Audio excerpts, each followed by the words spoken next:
Welcome, everybody. It's great to see you here. Hopefully, you've been having a great day, gathering lots of information and thinking about what you want to do this semester as student leaders in your student organizations. My name is Sydney Pink. I work in the Career Center at Towson University. For those that don't know, or as a reminder, the Career Center is located in the University Union on the second floor. That's just above the bookstore. So if you know where the bookstore is in the Union, we're just directly above it. You can just go up those steps and find us there. The Career Center has a wide range of services available to all Towson students as well as alumni. The thing that most people are aware of is that we host career fairs each semester. The career fair this spring, the mega job and internship fair, is going to be on Friday, March 7th, and that is in the arena, the TU Arena. So stay tuned, look out for ads and around campus, flyers, and the digital signs telling you more about that event. We also have a ton of other events that we host throughout the year, bringing everything from like bringing employers on campus for tabling, going into classes and doing workshops. You may have interacted with some of our staff, specifically our career coaches, that go into classes and do workshops and engage with students in other ways. We also have appointments that are available to all students. I always tell students, if you were to pay for career coaching appointments, like one-on-one appointments, off campus out in the real world, it could easily cost you hundreds, if not thousands of dollars. And you have these resources available to you as a student. You can do drop-in appointments for resume review or cover letter review just in our office during the normal business hours. There's also a virtual version of that drop-in appointment. And then you can also make appointments with our career coaches, our professional staff, and everything from resume reviews, internship or job search strategies, career planning, practice interviews, if you're thinking about grad school, and a wide range of things. You can make an appointment with your career coach on Handshake. And if you have any trouble with getting on Handshake or have questions about that, you can also just go to the Career Center website to find information about appointments and all of our programs. So I want to jump in now to today's agenda. I am here to talk to you about creating your own networking events with professionals, with alumni, with people off campus. Before I jump into that, I really like to get to know who's in a space with me. If you're comfortable doing so, I'd love it if you could drop your name in the chat. You might also want to include the student group that you're part of, and maybe what brought you into this space. So maybe an event you're thinking about planning or questions that you had as it related to networking. So if you're comfortable doing so, just drop a little introduction in the chat. That would be great. So I want to start with just a broad question, which is networking. We use that word a lot. Sometimes it can be a scary word, a broad word. What do we even mean when we're talking about networking? So if you're planning a networking event, first, I think we need to answer the question, like, what is networking? Why would we even do it? And also maybe unpack some of the concerns or anxieties that somebody might have around just, I don't know if I want to do networking and what that might feel like. I can share for myself, I am a classic introvert in the sense that I gain energy when I am usually alone or doing things by myself, and I lose energy when I'm out interacting with others. And so even for like today's event, you know, I really have to like bring it my all to present here in this digital space, knowing that afterwards I'm probably going to like crash. So, you know, for me, as I've developed my networking skills over the years, whether I'm connecting with people online in a digital space or in person, there's certain tricks or strategies that I might have that might be a little bit different than somebody else. But really, that's just an acknowledgement to say that I know that with networking sometimes can come anxiety, but I want to start with a broad question just to the whole group. And if there's anybody that would be up for unmuting yourself or even coming on your camera to answer this question, that would be awesome.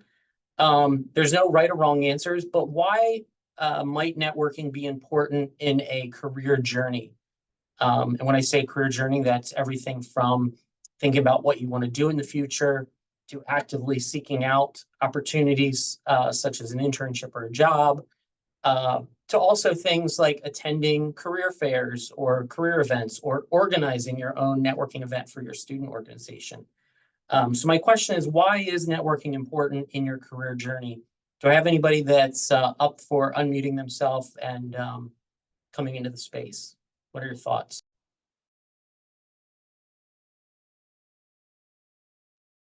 I mean, I can do so. So wait, the question was what? Can you repeat the question again real fast? I apologize. You're still muted. Why is networking important in your career journey? Okay, thank you. So networking is very, very important. Usually when people hear networking, they're like, oh my God, I have to talk to people, I gotta do this. But the essence of networking is really just making a genuine connection. You just by talking to them, like saying, hey, how's it going? Here I am. Let me introduce myself. Just like a simple introduction can go a long way. Because even just simply introducing yourself, you have the ability to, potentially receive a mentor or have somebody advocate for you, especially when it comes to the interviewing process. You'd be like, oh, wait, I know this person and I remember how they treated me. So they can either advocate for you, or if you don't do well, then it could be like a little bug in the ear, be like, hey, maybe don't do that. So it's first of all, first impressions is really important. Um, I was able to receive an internship just by talking to them, just being myself. So it really can go a long way. That's just pretty much like the short version of networking. Hopefully I hit the right spot. So That was awesome. Yeah, that was perfect. And the other thing that I want to say about networking is I think when we use, I kind of don't like the word networking because it creates such an abstract idea. Like in my mind, I see like, an image from a movie almost of people going into a cocktail party and chatting. And although there are situations like that where there's business networking events that make look something like that, networking happens in a lot of different ways, and especially in an educational setting, you don't have to think of it as an all or nothing, and there's a lot of small steps that you can take to get more comfortable in doing this. One of the ways that you can do that is to just attend an event and maybe not even make an effort to say I'm going to introduce myself to somebody, but just to say, oh, I see the Career Center has an event going on. Let me just go and be present. And then maybe when you're there or the next time, you could say, you know what, let me make sure to go up to the speaker at the end and just thank them for their time. And that could be a simple, small step that you can take where you don't have to have this feeling of like, well, I have to have it all figured out right away, but just take small steps to get yourself out there and engaged. And another great thing that you can do that's pretty easy is if you've gone to like an info session or some other event on campus and you've connected with an alum, or even it can even be somebody from campus. It's not just networking with people off campus, it's the connections you're making with faculty, with staff, and honestly with other students. It always surprises me when students are when I speak to alums, and it'll be 3, 5, 10 years down the line, and they'll say, oh yeah, I went into an interview and it turned out the person that was in the interview panel was somebody I knew from Towson. Especially if you're going into a smaller industry, that kind of stuff can happen. So realizing that even just practicing those skills with your friends, with your colleagues, with your peers, even in your student group, doing some practice networking within your student group can have huge impacts in terms of developing those skills. And especially if you're somebody that feels pretty comfortable doing those things, thinking about leading events to help other members in your student groups to practice those skills, to realize that it might not come as natural to others, and to be that leader to step up and say, hey, let's just do 10 minutes at the end of our meeting to practice introducing to each other. And we know that the career fair is coming up in a couple of weeks, and let's just get ready with just a little practice of just sharing your name, your major, and maybe a little something about yourself. So there's going to be two parts to our session today. The first part is just ways to connect with professionals whether that be alumni, people that are hiring, like employers, local businesses, or just other professionals out in the world. So that's going to be the first part of today. And then the second part is actually talking about if your student group wants to organize some kind of a networking event, what are some ideas and options for that? And then at the end, we'll just wrap up with questions and an open conversation. So I want to jump into the first part of this, which is how do you even connect with alumni or professionals or people out in the world? And I'm going to share my screen to show you some tips on that. Just give me one moment. So one of the best places that you can find alumni, professionals, people that work at companies is on LinkedIn. If you're not on LinkedIn, we highly recommend that every student and emerging professional get on LinkedIn. LinkedIn has become pretty standard for just anybody that is out working in the world. And the main reason for that is recruiters are, if you're applying for an internship or a job, they're going to go and look for your online presence, and they're going to look for social media, but probably one of the first places they're going to look is to see if you have a LinkedIn profile. And hopefully you even have it linked onto your application or resume or whatever it is if you're applying for a job. But you want to have your basic LinkedIn profile set up. I'm not going to go into a lot of depth around setting up your LinkedIn profile. That is an appointment type that you can do with a career coach. But I just want to say that you should have some basic things set up. It's good to have a nice photo. By the way, does anybody know where they can get a nice LinkedIn photo taken?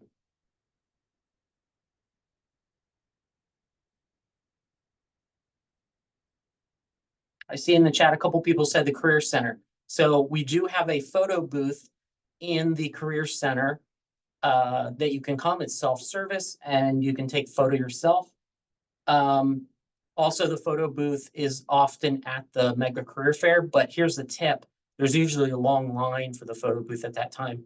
My tip is come during just a regular day, and usually there's usually nobody here, or if maybe one person, and you can just jump right in and do your photos. The other cool thing about the Career Center is we have a suit up closet, which is a mix of professional clothing that you can either borrow or keep. And sometimes students will come and access the suit up closet to get a nice jacket or a scarf or something. And then also use the LinkedIn photo booth to get a nice profile pic. And the LinkedIn photo booth, you can use that photo for other things as well. So other professional social media, or if you just need a nice professional photo, you can come at any time for any reason to use that LinkedIn photo booth. So you want your profile on LinkedIn to look nice. I always recommend having a nice image at the top. Here I have just a picture of the university, and then you want to at least have some basic experience outlined on your profile so that if somebody comes here, it's one, they can find that you have a page and that it has basic information about you on there. It's not just empty. This is sort of a baseline standard thing now that we recommend. And as I mentioned, if you want more in-depth tips for how to really round out and improve your LinkedIn profile, you can make an appointment with your career coach to do that. But the reason I'm on LinkedIn today is to show you how to find and connect with professionals, employers, alumni. There is usually up here in the top right, sorry, let me backtrack, I misspoke. I'm just going to type into the top here, Towson University, and I'm going to go to the Towson University, the main page for Towson University on LinkedIn. And you can see if you go to this page, there's some tabs down here. And one of those tabs is an alumni tab. Towson University alumni, 9 times out of 10, are the best place to start if you're looking to connect with professionals, especially if it's looking to bring professionals on campus for an event. These are people that have a connection to Towson, and an alumni often are very excited and happy to receive an email from somebody from Towson, especially if it was a student saying, we're hosting an event and we'd like you to come and connect with us. So I think starting with alumni is often your best bet. So you can come to this alumni page on LinkedIn and you can see here there's over 127,000 alumni listed on LinkedIn. And if I scroll down, there's some different search criteria that starts to pop up. Now, if I were hosting an event, let's say I was part of a marketing student group, and we wanted to do a marketing networking event, and we wanted to find, say, 8 to 10 Towson University alums that work in or have some background in marketing to come to our event. One thing that I would do is I would just start by putting a keyword into the top here. I could put in just marketing. You can also adjust by year. Let's say that I want alums that are from the last, say, like 20 to 25 years, just narrows it down a bit.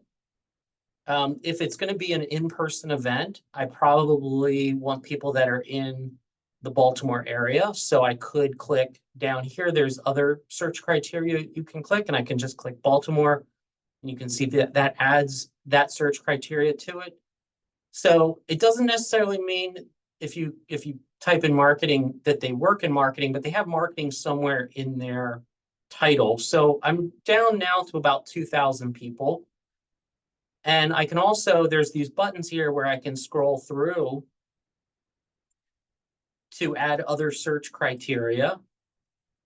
I can see here what they do. Marketing is a tag. So I could click that tag. And then I can scroll down, and here are people that fit within that search criteria. So I can scroll through and try to find some people that look interesting based, maybe on their title or what they do.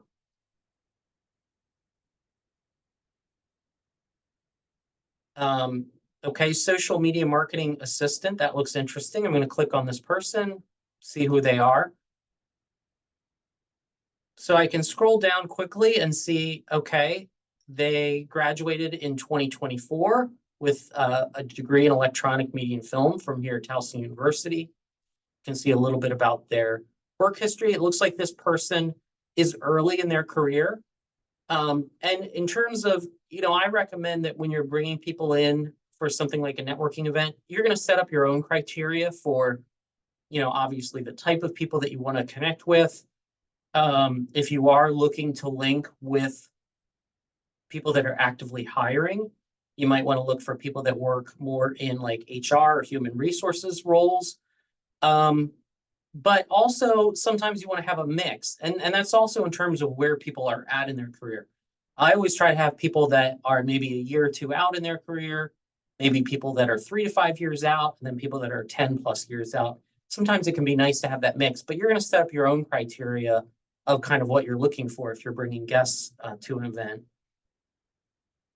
And so let's say this is somebody that I was interested in connecting with. I am currently not friends with this person on LinkedIn, but I could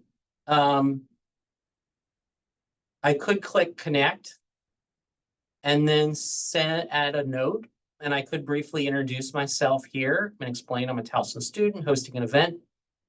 And I could do it that way. The other thing is, when you set up your LinkedIn profile, if you haven't done that already, or if you're already on LinkedIn, you want to continue to build out your network. A great place to start to do that is with faculty and staff on campus, with people like me.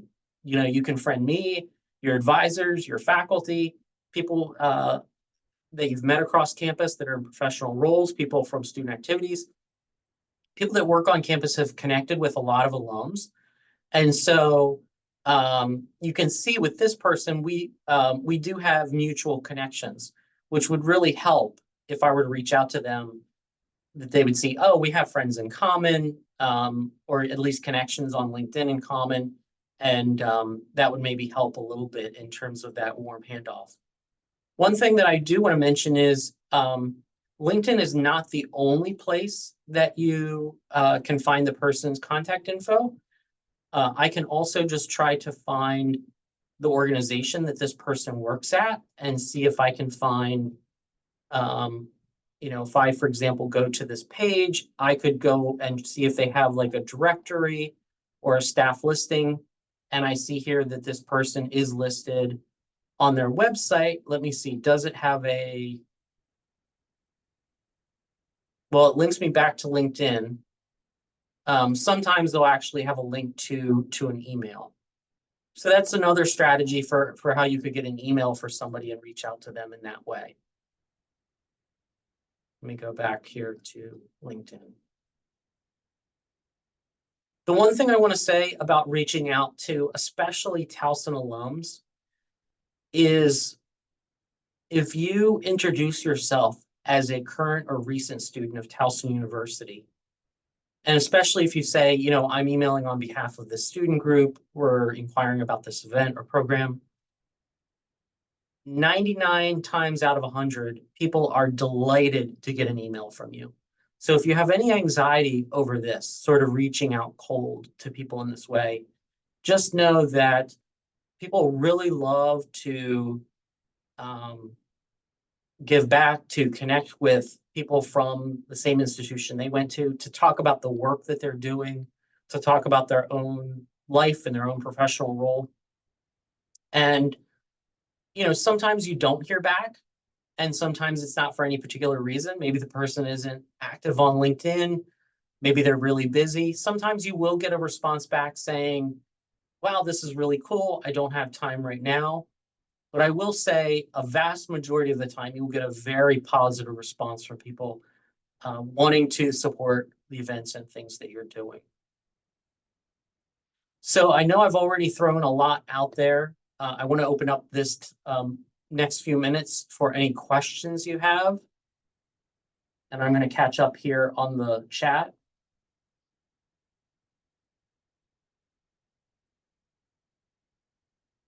I see a great note here about being clear with your message and to the point, but also not robotic. Those are great tips.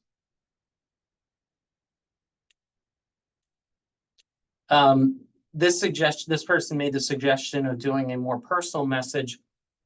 One way you can do that is you can mention things like, I see that you worked at Monument Women's Creative Alliance, and I looked up their website. That looks really cool.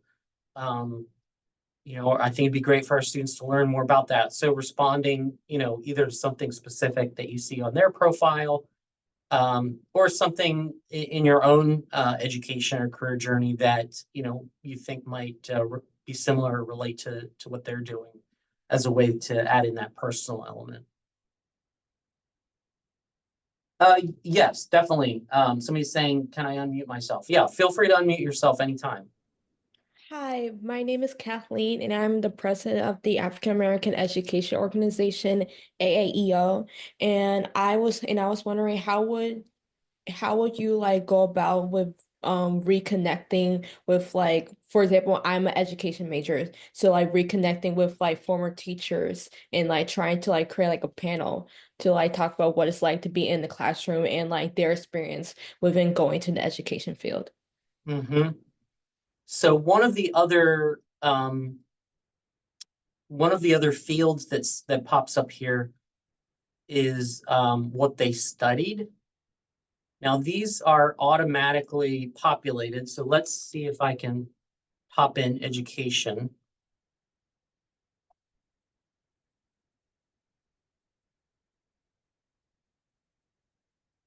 Let's see.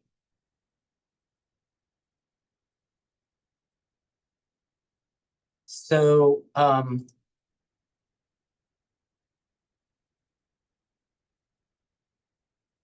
me go back. Let me do this. Let me just type in here education as a, and just like when you do a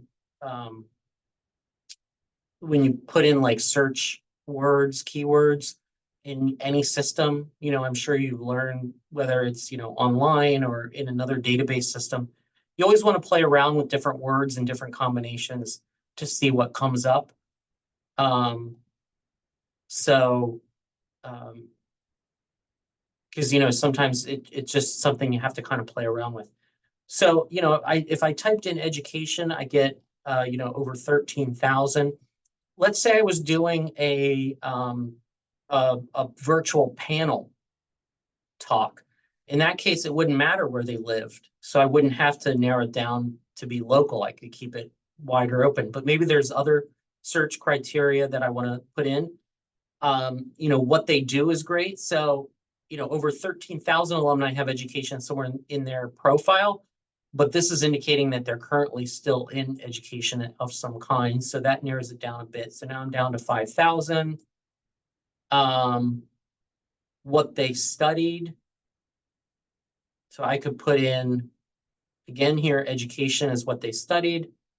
And now I'm down to over 300, which is definitely much more manageable to go through here. And then I could scroll, find somebody that looks interesting, see if I want to connect with them. So here's someone that's a middle school principal. And I can scroll down and look at their profile. I see they graduated in 1998 from Towson University. So they're much further along in their career. But this is somebody that I might want to reach out to and see if they'd want to join a panel on talking about their career journey and tips for how to progress. One of the things I love about LinkedIn is if you're just using this as an individual, not necessarily with your student group, one, it's a great tool to see what sort of career paths people had. So you can see that if I go back, and let me just click on someone else. This person is an environmental education program specialist. I can see they graduated. Oh, okay. They've got a number of different degrees. They graduated from Towson. I don't see the year. But it looks like they did a doctorate. They're currently doing a doctorate at Morgan. That's cool. But you can look to see what somebody's career path has been.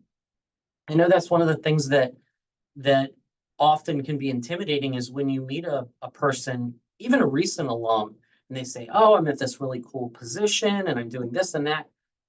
And I think to myself, but how did you get there? What were sort of the steps that led to that, to where you're at? And so you can look to see, especially if somebody has a well built out resume, experience on their LinkedIn, I can see that they started, it looks like, as a life science educator, did that for 4 years in Virginia. Then it looks like they went to graduate school. They were a graduate teaching assistant. They did some adjunct teaching here at Towson. I can see that they went on then to do like curriculum support for over a year with this company. So it can be a cool way to see like how people got where they are. And also, especially if you're in an industry where you're looking for maybe not education, which can be a little bit more straightforward, but if you're looking for somebody that's in a particular area of business or science or something unique, and it's not clear how people get to certain points, you can look back and see, well, did they do an internship? Where did they do an internship? Is that something I maybe want to research and look into? Those types of questions you can find by looking at profiles of people on LinkedIn. Any other questions about LinkedIn?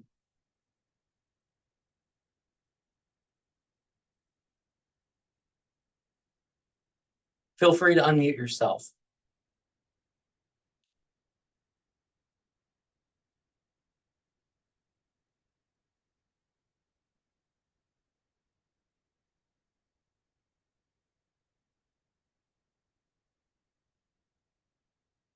Okay, there's a couple of other resources that I want to share with you as it relates to finding professionals to connect with. Another great thing to use is the Tiger Mentor Network. This is a platform specifically managed by the Towson University Career Center.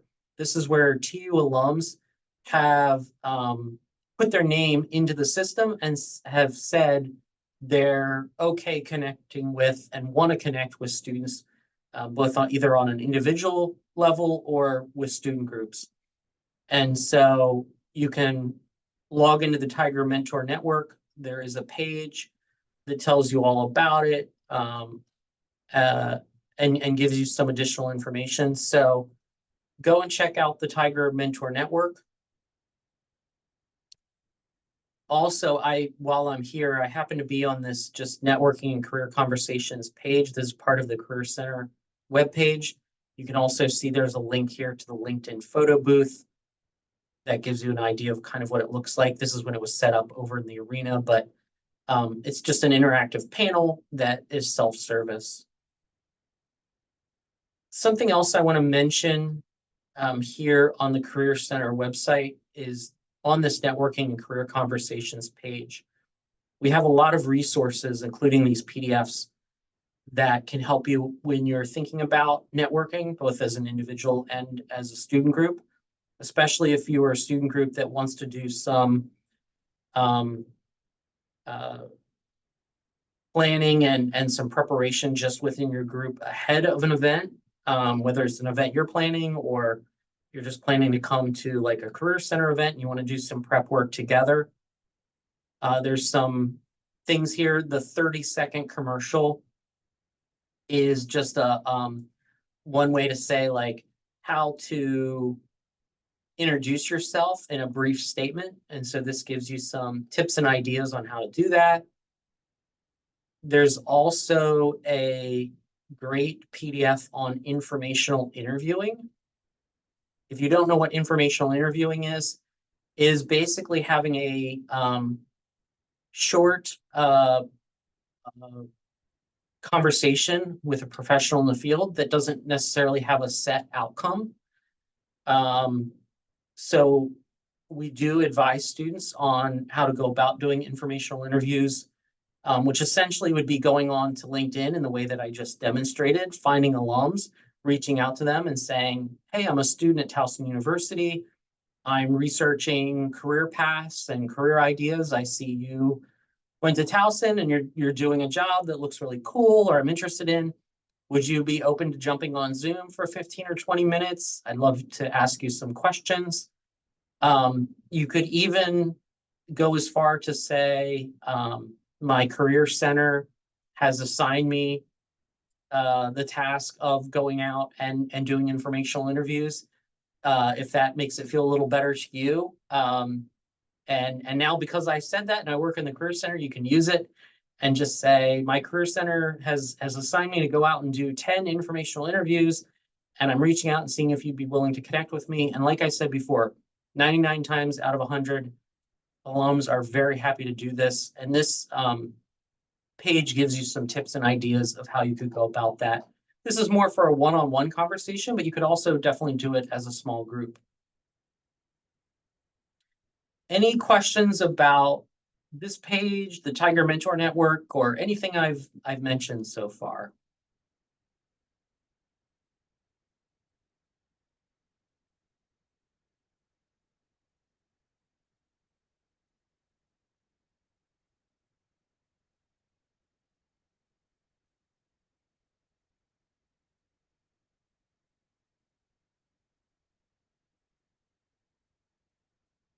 Okay, if there's nothing, I would like to move on to the second part of our conversation today, which is ideas for how to actually host an event around networking for your student group. So now you have an idea of how you could go out and maybe find some professionals for an event.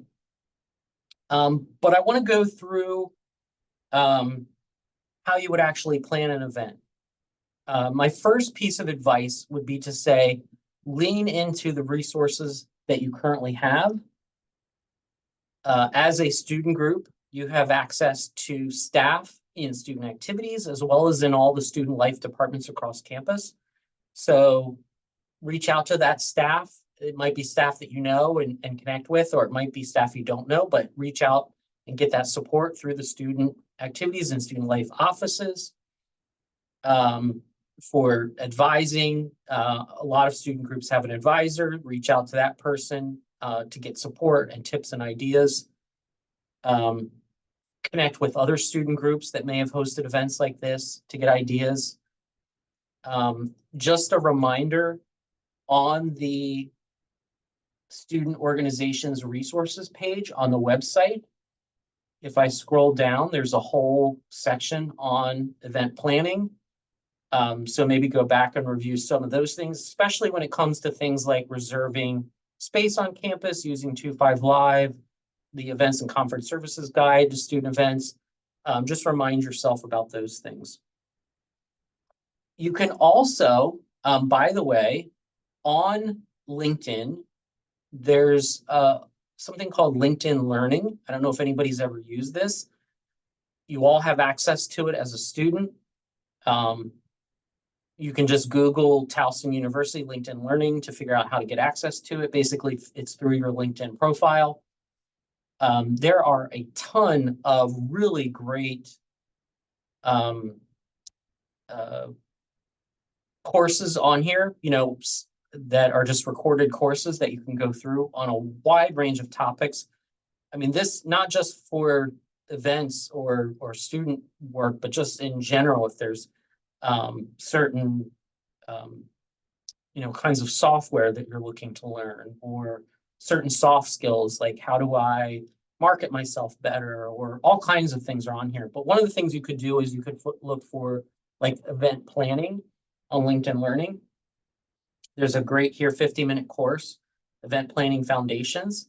This is something you or the leadership of your student group, where you could assign somebody to go through and take tips from it, just as a general idea for organizing an event. So that's some general tips about event organizing. But now I want to talk specifically about organizing a networking event, which can kind of be specific. So there's a few different ways that you could do this. One is that it could just be open networking. And the Career Center has hosted a lot of just open networking type events. I mean, that's essentially what the Career Fair is. It's just employers that are at tables, students come in and you just walk around on your own. But you can do an open networking event at different scales. We've done small networking events where we've maybe had 10 to 15 individuals, and it might be alumni, it might be companies that are hiring, it might be just other professionals from the community. Sometimes it's even faculty and staff from on campus. Sometimes when we do networking events, we try to have a mix of those people. And that's a totally, I think, great way to go about it, is to have a mix of people from on and off campus. We've done events where we use what's called the high top tables. Sometimes people call them the cocktail tables. It's that slightly higher table, that's smaller round table that you can stand at. And we've done events where we'll set up, 20 or 25 of those high top tables with tablecloths in like one of the small ballrooms, have an alum or a professional standing at each table, and then just have for, an hour and a half or something, open networking, where your student group and students you invite can come in and just walk around and engage with those people. So it can be just more open and unorganized in that way, and that's totally a fine way to do it. I think that works if you know that the students attending are going to be more proactive and go up to the table and engage with the guests that are there. So that's one way you can go about it. Another way that I really like, and I think this way can be like sort of a low pressure, low planning way to go about it, but high impact, which is to do round tables. And what I mean by that is you could have a space set up where you maybe have like 5 to 8 round tables or square tables with like 4 to 6 seats around the table. And then invite just like 8 guests to sit at those tables. And then you could organize somebody that would, let's say over the course of an hour or two, students could go and sit at a particular round table, and then as a group. So you don't have that pressure of that like one-on-one networking, but as a group of like 3 to 6 students, sit around a table with a guest and have a group conversation. And then after 10 minutes, you can rotate. You can have a buzzer or something and say, okay, 10 minutes is up. Now switch tables and go and connect with another person. We've done events like this, and they're just some of my favorite events. Just the conversation that comes out of it, is really great. It's great as a student to, as I said, not have that pressure to just be one-on-one, but also you get to hear what other students are asking. You get to hear about their questions and concerns, and it can just be a much more kind of robust conversation. And it's in some ways it's easier to plan, I think, because you can keep it smaller. You know, if you have a student group of 30, you could have, you know, 4 to 6 guests and have a really cool event where you engage in conversation with those guests. And then you don't feel the pressure to say, like, we need 30 people to come to our event. No, like, even if we have 5 or 6, it's still going to be a great event. Another way you can do that type of event is you can break it up and do like a panel and then roundtables. So you could have like a 45-minute to an hour long panel discussion with, say, 5 to 8 guests, and then move to roundtables and then break out into small groups and just have continued conversation. So that's another way that you could sort of mix and match some of these ideas. Another idea is to actually do like a structured networking. So if anybody's ever done or heard of something like speed dating, you can do that type of event where, let's say, you have 20 professional guests or alumni that are there at tables or round tables. And then let's say you have 20 or more students that could sit at each table with the guests for a set period of time, let's say 4 to 5 minutes, have a conversation, then move on to the next person, and then on to the next person. That type of event does take a lot more time and a lot more planning. There's also a lot of things to consider in terms of, you know, do we have enough guests? Is there a good ratio of guests to students? If we have more students than guests, how do we handle that? So there's a lot more coordination involved in that, but that is something you can consider doing. And I will say we've organized a lot of events like that in the Career Center, and I'd be happy at any time if you are looking to do something a little bit more advanced in that way. I'd be happy to chat with you and give you additional advice about how to coordinate that. I think the main thing when it comes to coordinating an event where there's something more like speed networking, where people are moving around in a coordinated way, is you really need somebody that can be a good host and a good facilitator. Somebody that really understands what needs to happen, understand the flow of the space, and somebody that can lead that event in the moment. You know, be outgoing, but also bring a sense of calm, you know, in their facilitation, somebody that can think on their feet, adjust as needed.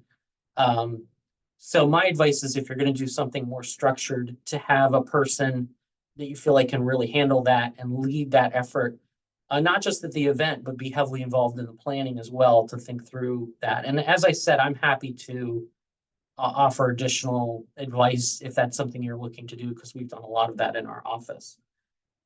One thing that we've done in the past that's really cool, that I actually really like, is we've also done a more structured event, just like I said, but instead of it's like one student to one alum, it'll be like 2 or 3 students moving around together. And that can be another lower pressure way to do it. So you don't feel like, well, I'm just on my own. But let's say you have 10 guests and maybe 30 students. The students could move around in little clumps of 2 or 3 and have a small conversation with that person, and then move on to the next one and the next one and so forth. So that's another variation on this. And as you can see, there's no right or wrong way to do this. There's a lot of options. There's a lot of ways that you could do it. And so that's my advice to you, is to really think about what the goal of an event would be for your group around networking. My second piece of advice would probably, you know, start smaller. You know, sometimes less is more. To be able to pull something off in a way that is effective is sometimes better than trying to do a massive big event all at once. And then that can just create more issues and can be harder to pull off. So I'd say, you know, sometimes smaller, clear goals and objectives, and then plan around those parameters for yourself. So what questions do you have? Feel free to pop it in the chat or unmute yourself.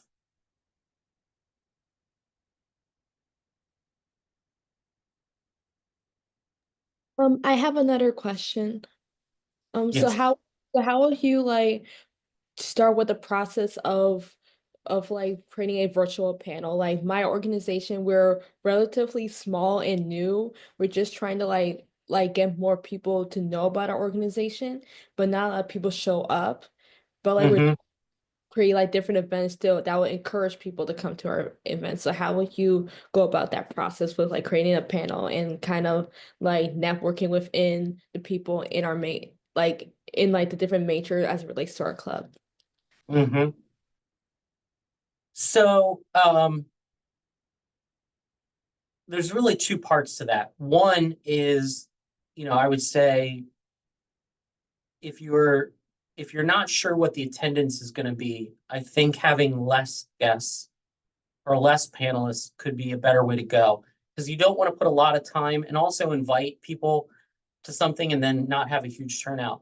So I think, if it were me, if I had like three guests that I was really excited about, maybe four in case one doesn't show up. If I had like 3 to 4 guests I was really excited about, um, first get an event that you're really excited about. And then two, from the marketing side, I'm not in student activities and student life, so I don't know all the recommendations that are made for how to market events. I'm sure you could definitely get tips from Chris Rindosh or other people in student activities around best ideas for marketing student events. Generally speaking, I would say that if an event you're doing does have a tie-in to a particular major or program, reaching out either to chair or a faculty member or an advisor, program manager in that department to say, hey, we're a student group. We're looking to put on this event that would be of interest to your students in that major or program. Is this something that you would support either emailing out, like if we made a flyer, would you email it out to your department? But that's a little bit outside of my area in terms of I'm not typically advising students on how to market student events.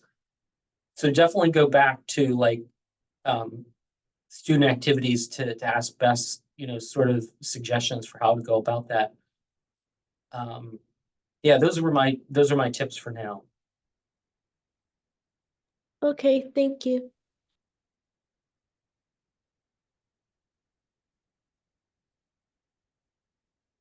Other questions?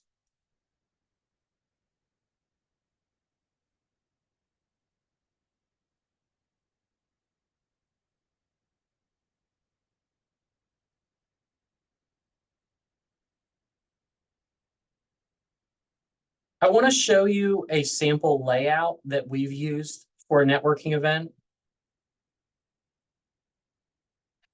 This is a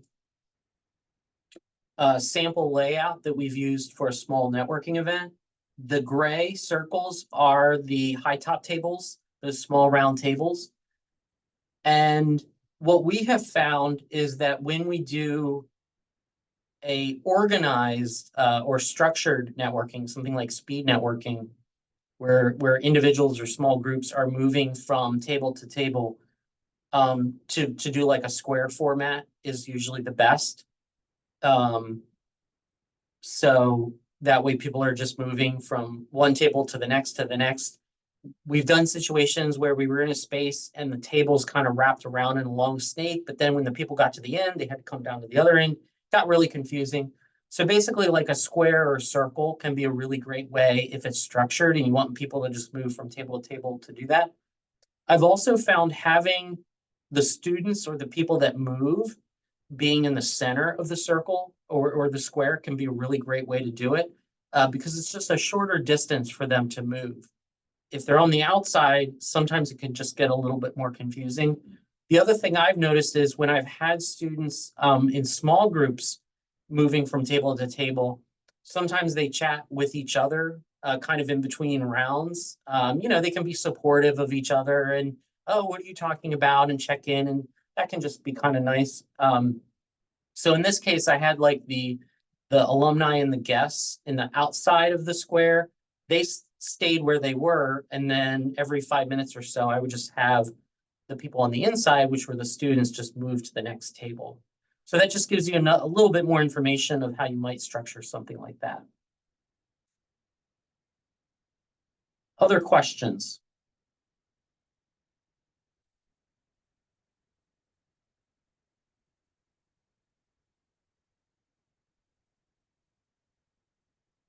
So I think, I just realized, I think I went over. I think I was supposed to finish like 5 minutes ago. But what I'm going to do is I'm going to officially end the session here. If you want to stick around, or if you have other questions, you're welcome to do so. If not, I do think you have a little break, and I believe your next session starts at 3:10. So make sure you're in your next session by 3:10. Otherwise, this will be the official end. Thanks so much for being here.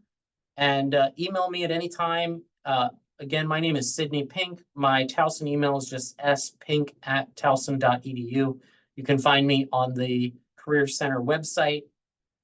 If you just Google Sydney Pink Towson or Sydney Pink Career Center, we can connect by email or on LinkedIn. If you have other questions or want to stick around, I'm going to be here in the space for another 5 or 10 minutes if needed. So feel free to stick around and ask a question if you like. Thanks so much for coming.